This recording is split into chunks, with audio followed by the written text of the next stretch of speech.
Hi, my name is Megan, and I'm going to be talking about Rwanda, Africa. And more specifically, this is going to be talking about women equality, women's equity, and women's rights for women in Rwanda. And that's why I chose Rwanda instead of some of the other places in Africa, was because it was a place that was so inclusive to women, and it wasn't always like that. But something that I found that was interesting is Rwanda is actually top 5 for women in equity. It starts with Iceland, which is then followed by Norway, Finland, Rwanda, and then Sweden. And that's really amazing because if you compare it to the United States is ranked at 49, whereas Rwanda is the top 5. And another thing that's really important for women in Rwanda is that women hold 64% of seats in the lower house of their national legislator. And if you compare that to the United States, only 19% of seats in the U.S. House are held by women. And the reason that this is so important is because the word feminism is not actually, or was not actually, seen as a positive thing in Rwanda, and it was actually seen as something called a dirty word. But because of events and history that have occurred for Rwanda, they've become more inclusive, there's more equality for women, and so on and so forth. So I'm really going to get into a story about this girl named Morelli, and this is kind of where it starts. She's just a high school student, and it all starts because she just wants to be seen as the club president rather than the secretary. And, she tries to stand up for herself and, say that, like, why can't I be a leader when there's men leaders? And they kind of just bashed on her and were like, that's what Americans do. And being American meant being liberated, too aggressive, too selfish. Apparently they didn't have a really great view on Americans. And they would even tell her that she didn't belong in Rwanda or even in Africa because she wanted to be a woman leader. And at that point in time, it wasn't seen as something that should be shared, that leadership should be shared. But what really started to change this perspective was the genocide that had happened starting in between like 1993 and 1994. It was 100 days of slaughter that year, and the society was left in chaos. The death toll was between 800,000 and a million, and it showed that between 60 and 70% of the population was made up of females, and they were not given rights that were equal to men. So really, the person who brought equality, who started to bring this equality, was the president, and his name was Paul Kagame, and he led the country, and he decided that,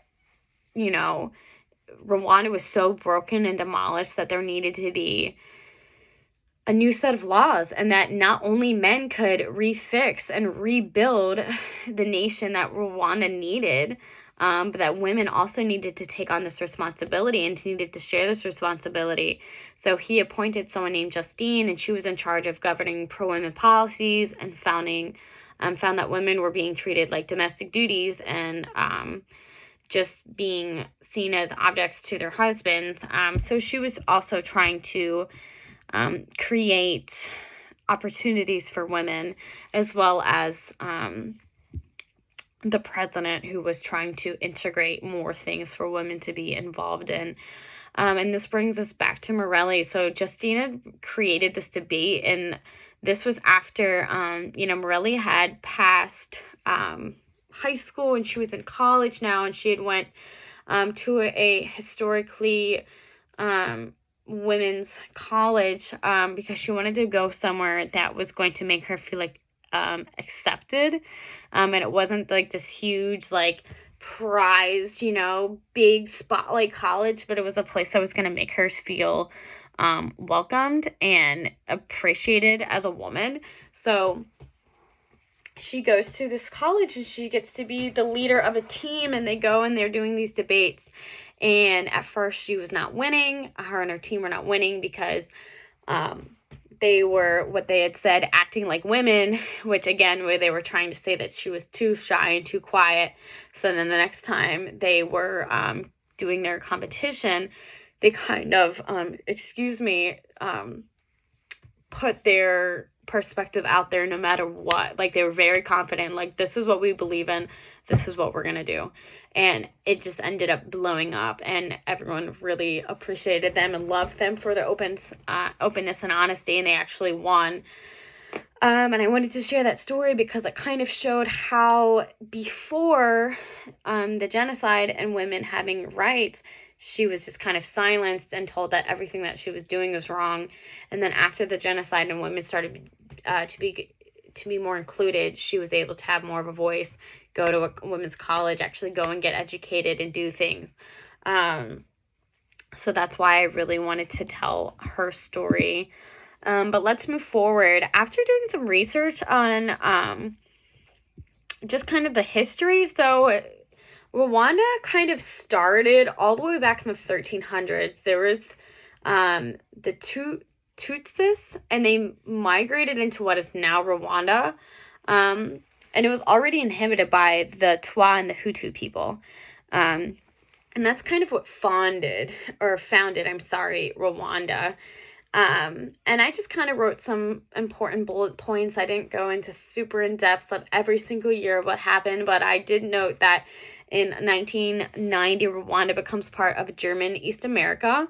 By 1916, Belgium forces occupy Rwanda. By 1923, Belgium granted League of Nations mandated to govern Rwanda, which is ruled indirectly through the Tutsi kings. 1961, Rwanda proclaimed as a republic. 1962, Rwanda becomes independent with a Hutu as Gregoire Kayibanda as president. Many Tutsi people leave the country. And the genocide is when that started, was in 1993. And that was something that, again, like we had mentioned, had really transformed equality for women. And I learned that the geography setting was more of like a farm-ish setting. It was more of a place where people were farming, and they would gather crops, and they would do trades and some other really important things here. I lost my place in my notes, forgive me. But there was a lot of cattle, and that's where kind of people were, that's how people were starting off as family units and farming and building a economy. And that's what I have for my presentation. I really hope that you felt like you were able to learn more about Rwanda and their inclusive transformation. Thank you.